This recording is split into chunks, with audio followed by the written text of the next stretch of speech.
There we go. There we go. Well, how many of you were not here last week? A couple of you were not here last week.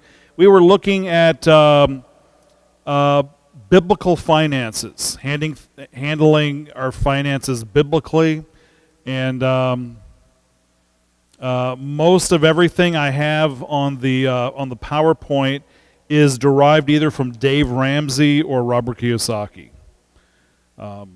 I'm not a financial expert by no stretch of the imagination. I have completed a course in Crown Financial, whatever it's called, and I've done that. And I've used to be a businessman, but there's a lot of stuff I don't know.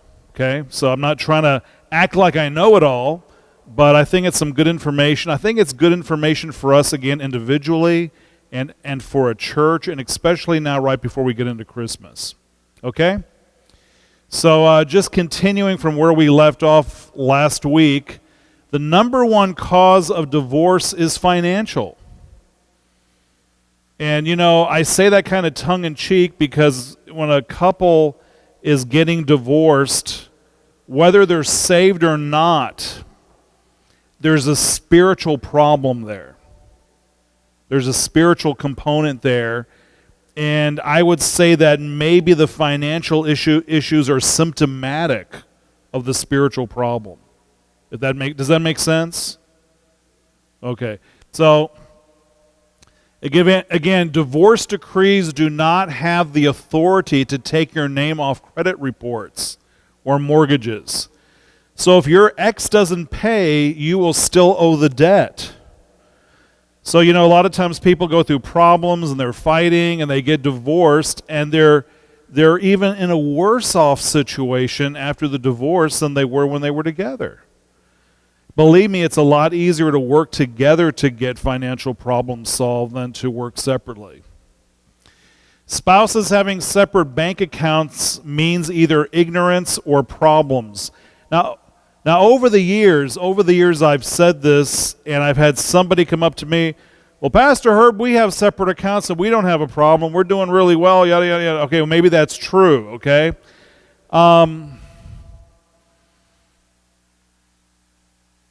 I think, though, for most people, I think that statement is true. Why wouldn't you have joint accounts? Doesn't Scripture say that when the two become one, in marriage, they're one flesh, one in thought, one in intent. They become one entity.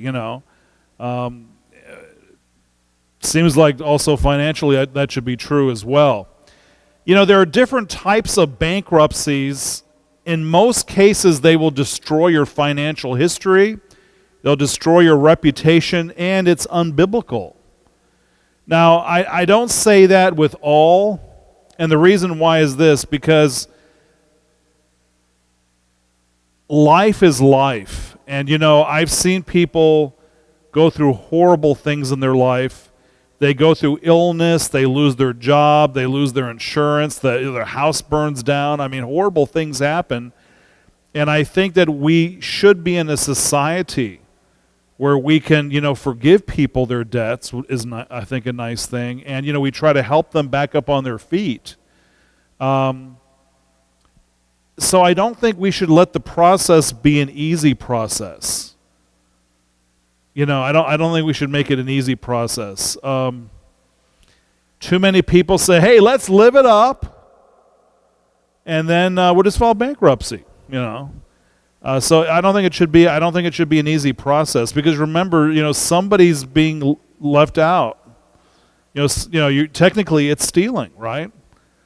You use their product or their service, and now if you don't pay them back, a lot of times people say, oh, well, they can write that off.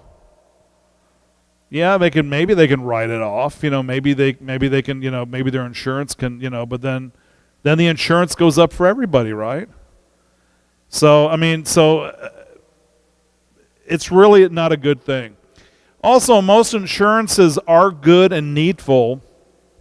However, beware of cash value and whole life.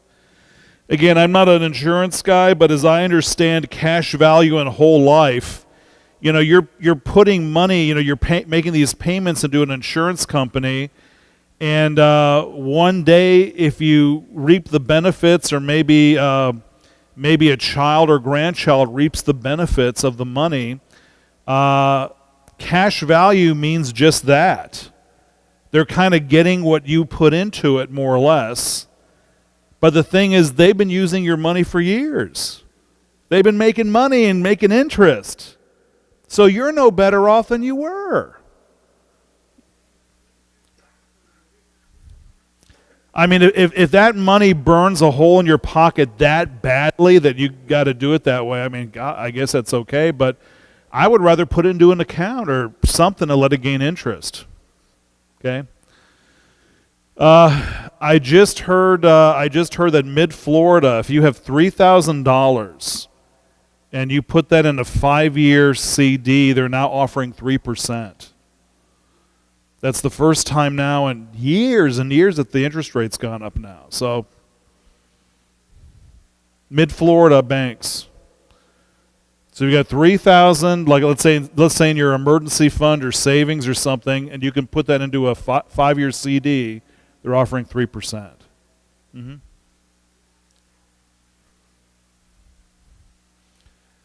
Yeah. Now Synchronicity's been doing that for a while, but that's in Tampa, so that's kind of far away to deal with.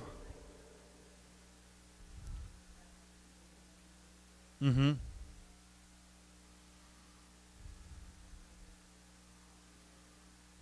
Really?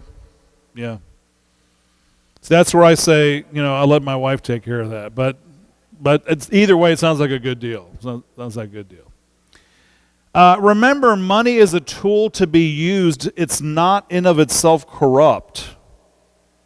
Okay, it's a tool. You can use it a good way. You can use it a bad way.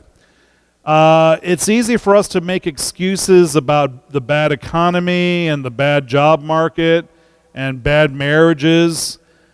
But it's really our sinful responses and patterns of handling money that lead to financial difficulties. Does that make sense? So many people make excuses. But really, it's the way that we... I'm just kind of quoting verbatim Dave Ramsey, right? So some good rules of thumb.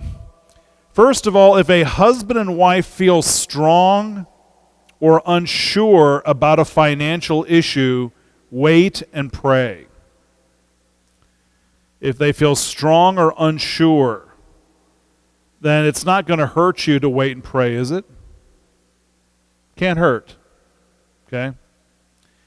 If the husband believes strongly but the wife is unsure, do it the husband's way. I see some smiles going on. If the wife believes strongly and the husband is unsure, do it her way. Because, guys, money, again, is a tool, and you win some and you lose some. And your marriage is infinitely more important than some stupid money. Okay? So, Is it? Yeah, I guess it is compromise. It is. But sometimes I think if you're the lady, you got to give into the husband. And then sometimes husbands, you got to give into your wife. I mean, that's what keeps the marriage happy, right? And then if your husband's messed up, you don't have to say anything. You just look at him and just smile from ear to ear. Yeah, you bet you screwed up. Yeah. But anyway, told you so. You don't even have to say I told you so. You just kind of singing the song, while you're vacuuming. Told you so, yeah, dummy, yeah. And again, money should be glue to the marriage and not a wedge. Right? Money should be glue. Okay, and things are going to get worse, okay? And I hope they don't get worse. I hope they don't get worse. I am actually a very positive person. I like to be very positive. But the fact is, ever since the wall came down with Russia and Eastern Europe, And now China. That China used to be our bitter enemy. In fact, last time I checked, they're still communist. And they're our bitter enemy. Russia was our bitter enemies, And it's like, I can kind of understand trying to be friends with Russia now, but what about China? They're still communist. They're fundamentally the opposite of who we are, right? No, I don't either. And the thing is, though, as long as we have free, open trade, there's going to be a competition problem. They're always going to be able to do it cheaper. Even if we do, balance the taxes out and balance the trade deals out and do all that stuff, there still is that problem with they're going to always have the cheaper labor market. I heard recently, how many of you like those little gummy bears? You ever eat those little gummy bears? I heard somewhere, and the company's doing an investigation now because supposedly they didn't know this, but they're actually made by little children in a sweatshop working those factories, the little kids, making those little bears. So they're doing now an investigation to see if that's really true or not. But it's just like you just can't compete, because they're too poor over there. Millions are in old age and are destitute, and as our welfare state goes bankrupt, even more will suffer. So, the world population is getting older and older and older, and really fewer younger people are being born. So you have in our country, you have less people paying into Social Security, and I kept saying to my dad, when I get old enough, there's not going to be Social Security. He says, oh, yeah, there is. And we'd sit there and argue. But now we can't really argue about it, now. But we'd sit there and argue for a long time, I'm telling you, numbers are numbers. The facts are the facts. You got to look at the facts. It's not going to be around when I'm, unless something major something major's got to happen, But it's just like there's just less money going in. And that's why jobs are so important in our country.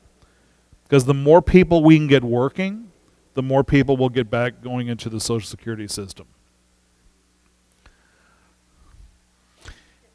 Yeah, perhaps, and I'll be honest with you, look at Europe. What did Europe do? They let a lot of people in from other countries to solve the problem. But that's created more problems. So, yeah. Inflation rises when the dollar goes down.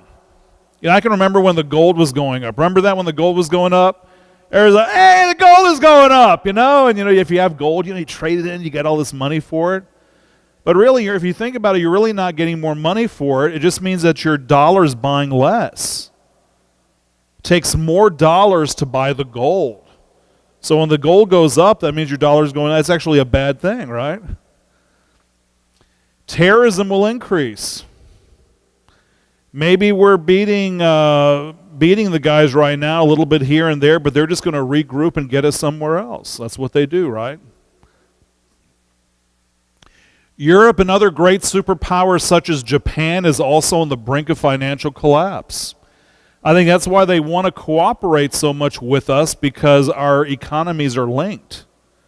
If we go down, we're going to drag them down with us. If they go down, they're going to drag us down with them. So the world population will continue to age. Wall Street is obsolete because of personal computers. If you think about that, when you see Wall Street on the TV and they ring the bell, ding, ding, and everybody's smiling and waving, all the numbers fly and everything. That's all smoke and mirrors. Because everything is on the computer, man. All the buying and selling and trading and all that stuff, it's all on the computer now. It's all for looks. And the Fortune 500 corporations have lost their integrity, and so people don't want to invest. Yeah, I realize the stock market's going up. I realize that. That's a great thing. It's a good thing. It's a wonderful thing. But there are still people out there that are holding back because they're afraid. They lost everything not that long ago, and they're afraid of now losing it again. It is gambling. It is gambling. Life is a gamble. Yeah, I mean, I agree with all of you. I agree. Yeah. Life is everything's a gamble, yeah. Yeah, I saw a professional gambler on TV. They were doing like an expose on this guy. And I mean, he owned like 7 houses and hundreds of vehicles. And man, his kids, man, had everything and college, everything. But that was his business, was gambling. He was a professional gambler. That's all he did. He knew how to do it, and he knew how to do it well. You know? And so for that guy, it was a business. You know? But I mean, if you're gambling your house away and your kid's last meal, that's bad. So if the old way is bad, we looked at that last week. We looked at the old way of doing things, and we looked at the new way of doing things. And if the old way is bad and the new way is bad, then what then? Remember, the Bible tells us more about money and personal finance than it does heaven and hell combined.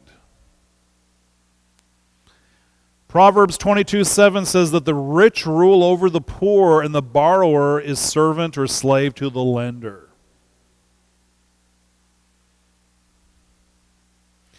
If you borrow money, you become a slave to the wealthy.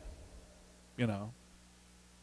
Just had to get a loan recently. Have to get a new roof on my house. I hate it. Proverbs 17:18, a man lacking in judgment strikes hands in pledge and puts up security for his neighbor. Why would it be bad to put up security for your neighbor? Yeah. Yeah, because obviously if they have a problem with finances now, right, let's teach the guy, right? Instead of giving, yeah. I mean, I'm preaching to the choir, I guess.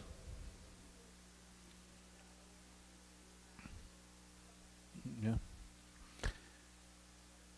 So if you loan money to people or co-sign, you're only addressing the symptom and not the problem, right? If you give a man a fish, he eats for a day, but if you teach a man to fish, he learns how to drink beer, right? Yeah, that's what I've heard. I used to love that quote till somebody just ruined it for me, you know. Yeah, he learns how to drink beer all day. Like, oh, man. All right. But you know the principle. You know, and that's why I do like the care center. I really do, because the care center, they have caseworkers, social workers. They've got files on people, and they encourage them to go through the class. Well, the first time they don't have to. But when they want to come back for help, they look through their records, they see that you wouldn't go through the class. Oh, I'm sorry, but there's no more funds available. You know, maybe next time. But really, you have to know. They want you to attend that class. They're trying to teach you, you know. And they teach you basically the Dave Ramsey envelope system, where you go on a budget, you break down your money into envelopes, and then you have your money to pay your bills. And you know, you keep everything controlled. You know exactly what's going in. You know exactly what's going out. Everything is controlled and measured and done the right way. And I think it's a good thing. We had a person here at the church, I don't mind saying because they're not here anymore, but they were having problems, so I sent them to the care center. And I said, here's what's real. You know, I used to be on the board of directors. So I said, here's the deal. Take the class. Okay, take the class. It may help you, it may not help you, but take the class, because then they're more prone to help you in the future. You need help, okay? So they took the class, they got a check, they cashed the check in, and they blew it all in one night, going out and buying pizza and buying stuff and partying. Yeah. It's like, it's sad when you try to help people and you send them there where they can get some help, and then they do something dumb like that. Yeah. Yeah. Okay, the Bible and money. It states in Matthew 24 that a person cannot serve two masters. There are 2,350 verses dealing with money or personal finance in the Bible. That's a lot. Because again, if Jesus has your heart, he's already got your pocketbook, right? He's got your wallet. So, I mean, if you're not giving him this, then he doesn't have that. 50% of Christ's teachings were about money. Most Christians think that the Bible only focuses on the 10% or the tithe. So they use worldly wisdom to manage the other 90%. But really, God has something to say about 100% of the money. Remember, anytime the Bible says, thou shalt not, it's saying don't hurt yourself. And when the Bible says thou shall, it's saying help yourself. Okay? So God doesn't say yes and no because he's a mean guy. He loves you and he's trying to help you, and so he gives you the instructions, right? Basic instructions before leaving earth. I should have put my picture up there. Oh, well, anyway. Einstein said that the definition of stupidity is to do the same thing over and over and over again and expect different results. So first of all, a lot of people say they got a budget, but if you don't have a budget, you should have a budget, okay? And here's what I found with budgets, okay? Because I try to do a budget like all the time. When you do a budget, things are going to happen. It's never going to go according to your budget. That's why you got to go in there every week or every month or whatever it takes, like if it's on your computer, and tweak it and massage it and move it and tweak it and love it and massage it and move it. And that way it's going to be as accurate as it can possibly be. But you always want to know what you got coming in. You want to know what you got going out. You want to know where every penny is allocated for, okay? And you can't just do the budget and think it's going to be the perfect budget all year. Even Mike used to say, okay, this is our budget, but we'll readdress this in 3 months and see where we are. And then if we have to make some changes, we will. And then he'll say, okay, 3 more months, we'll address the budget again. You know, so I mean, that's the way you do it, right? Okay, cut expenses. I'll talk more about that in just a little while. Have an emergency fund, okay? And usually if you have an emergency fund, I think I mentioned this last week. Y'all said 6 months at least. Yeah, I think that's what they say. You know, I said 3 months to 6, 3 to 6 months, but maybe 6 months to a year. Just depends on your job. But have enough money to live on in case something bad happens. Put that into a money market. Right now, the interest rates are still like really low, but it's better than nothing. Systematically pay off debts from the smallest to the largest, because the smallest debts are the easiest to do. And then you can take that money and reallocate it to the next largest item and then to the next largest item. And shouldn't have any debts, but you know, if you're trying to get out of debt, that's the best way to do it. And as some people might say, yeah, but this credit card has got a whole lot more interest on it. Well, then tackle that first, you know, whatever has the most interest on it. But from a psychological perspective, if you can knock a debt out and then focus on the next one and knock it out, I mean, it just builds you that momentum. Okay, it makes it a little bit easier to do. Most businesses will work with you if you're persistent. You got to bug them and bug them and bug them, but when it's all said and done, they want their money. And you know, you keep bugging the boss, but ultimately you say to the guy, hey, you want your money or not? Okay? Well, then work with me, and I'll get you your money, you know. And they'll work with you. Increase your cash flow. You know, mow your neighbor's lawn or something. Get out of debt before you invest. A lot of people made that mistake during the last bubble. They were investing like crazy. You know, when the stock market was going up, remember that? They were investing like crazy, but they weren't getting out of debt. So the bubble burst, they lost all their money, and now they still had all that debt. So you always want to pay the debt off first, be out of debt, and then focus on investing. Again, tithe 10%, maybe consider investing 10%. That's one thing you think about it. You get a check, like most of you are retired, I realize that. But let's say you get a paycheck. You pay the government, right? They get their taxes, and you pay the electric company, right? Pay the water company if you got city water. You pay the cable company. If you got a cell phone, you got the cell phone, unless you bundle it, you're paying everybody off. But you know who you forgot to pay off? Yourself. Yeah, hopefully you paid God first, right? But so often we forget to pay ourselves. Who's doing all the work? You, right? So again, so much of that percentage you have to pay yourself. A lot of people don't do that, especially like if they're taking IRA money out, like they're retired, taking IRA money, and then they blow it, and then they run out of money. Sometimes people who are retired, they don't realize they're going to live as long as they've lived. Nowadays people are retired for like 20 years, 30 years, maybe longer even, And it's just like you got to have a lot of money to retire on. So pay yourself, okay? Keep putting money away, reinvest it, whatever. Keep your car at least 3 years after it's paid off, and keep making the car payment to yourself. It's a good idea, isn't it?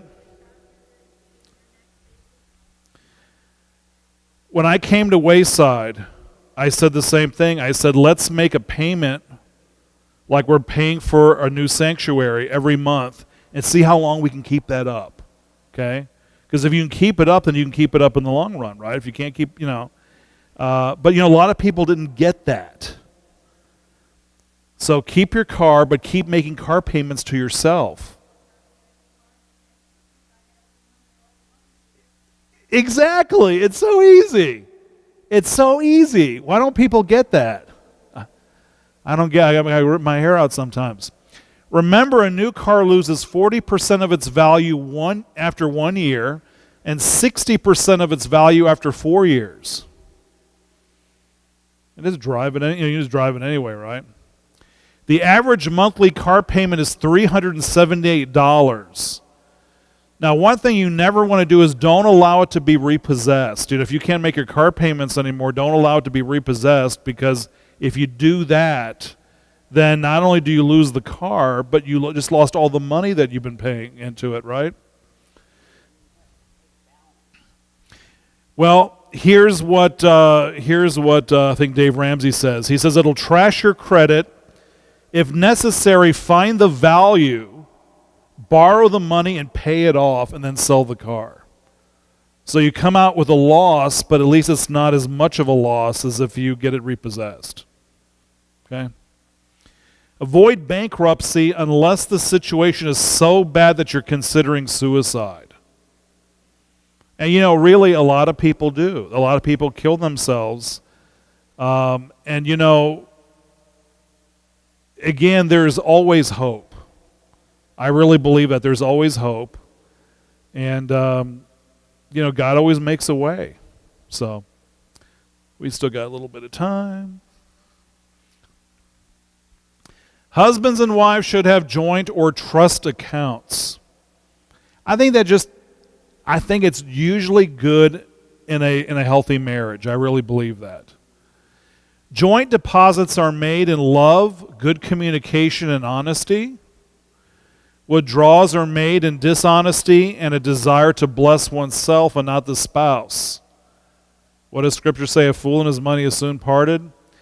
60% of spouses are dishonest, and thus they destroy trust. So in other words, they take money out and they don't let their spouse know about it. 60%. So again, I think you know what my dad always taught me? And I say this to Shelley all the time. I say, Shelley, your money is my money, and my money is none of your business.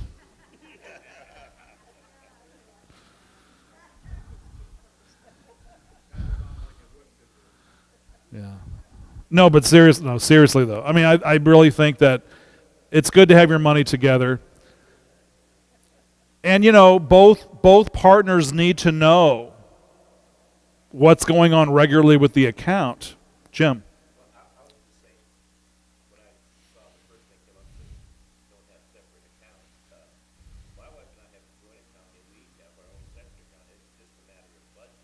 Mm-hmm.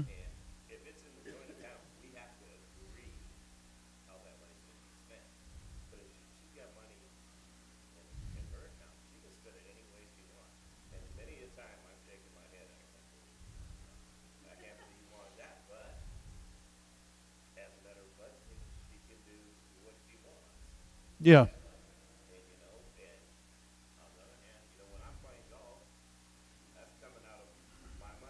Yeah. But I mean, if you really think about it, if you have your money together, you could still do the same thing, theoretically, you know. But anyway, and I've always had people always want to argue with me on that, and I think, but again, here's why: because the statistic is 60% of spouses. This thing never works. 60% of spouses take money out and withhold that from their spouse. Me and Ivan, we discuss if we're buying not groceries, but big things, we always sleep on them. It's good. Buying a car or whatever, which we had to buy.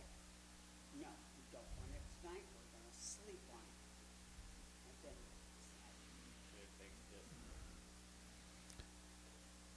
Yeah, because you're going to be thinking about it all night long. But very likely the salesman will call you back the next day and, oh, you know what? I think I can get you for that price that you wanted. I mean, I think it's good I think it's a good idea. Sleep on it, and I think it's a good thing. Now, one thing a friend of mine did, multi-millionaire, he bought each one of his sons a duplex.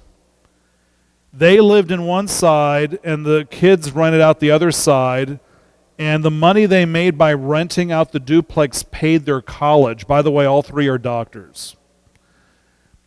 When they graduated college, they sold the duplex and bought their first homes.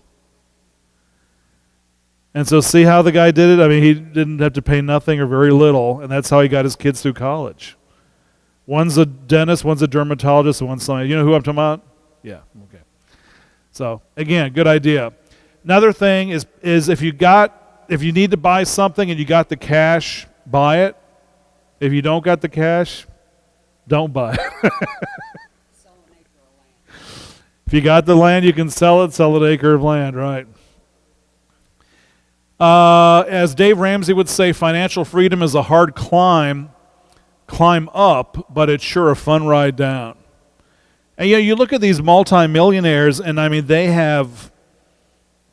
they've lost everything at one time or another, but they know how to do it. They know how to work the system and get their money back. Yep.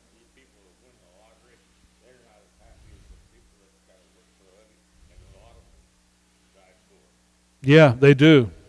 They do. Did I see another hand up? No. That's very true.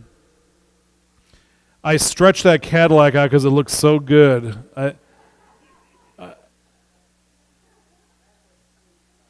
I saw that and I thought, oh man, yeah. But when your investments begin making more money than you make from your job, because you can only, because when you get an education, it's good. You work a job, that's good. But, you start reaching a ceiling. But when you invest and your investments start giving more dividends than you're making, that's exactly right. It's kind of like weight. If you take in more than you're working off, yeah.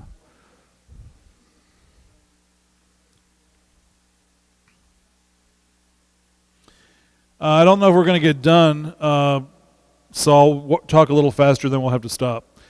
Limit your credit, okay? That's one thing. If you got a credit card, get a credit card with a limited credit line. Because if you have like this huge amount of money on your credit card, some people are tempted to spend it, and then it makes it that much harder to pay back. Develop a plan. Make a budget and control your spending. Eliminate debt. Talk about that in a minute. Control your ambition or depression. And if you can't be real and make goals, seek help for depression if it's something that, just like when you want something really, really bad. You say sleep on it. Some people can't sleep on it. It drives them nuts. They lay there all night thinking about it and thinking about it. That's what I do. I think about it all the time. But you might need help. Get counseling. Clinical help if necessary, and always biblical counseling. That's always good, right? Proverbs 3:19 reads, "Honor the Lord with your wealth, with the first fruits of all your crops. Then your barns will be filled to overflowing, and your vats will brim with new wine." So always honor God, right? Here's something I pulled off of Robert Kiyosaki's website. 10 rules for success. He says experience makes you smarter.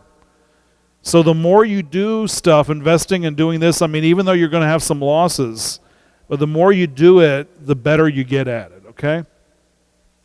Number 2, the more you give, the more you receive. He has found that to people that are philanthropists and give to others, give to the poor, give to the church, the more they give, the more they receive. It's almost like a, what is that like? I don't want to say there's some mystical thing behind it or anything like that, but if you're generous, God will be generous to you.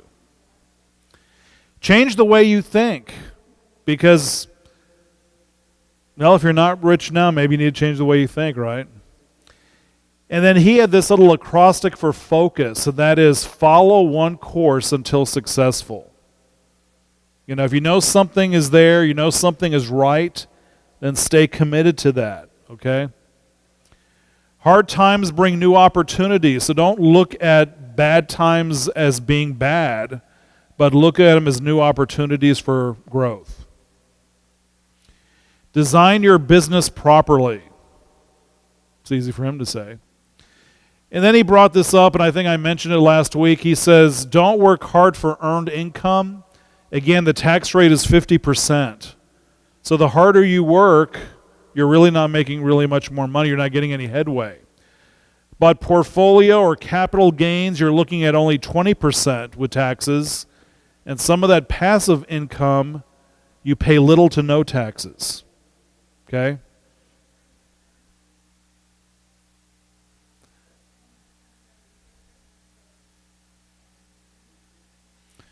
Well, that's why earned income, when they take the taxes out, when they take the insurance out, there's not a whole lot left.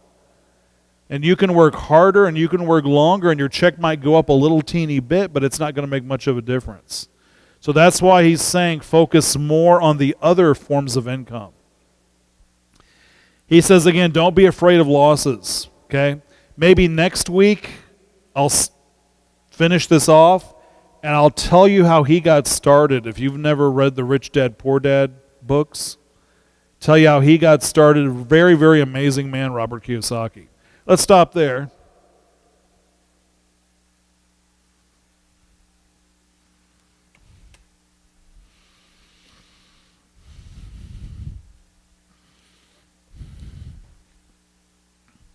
We're almost done. We're like right near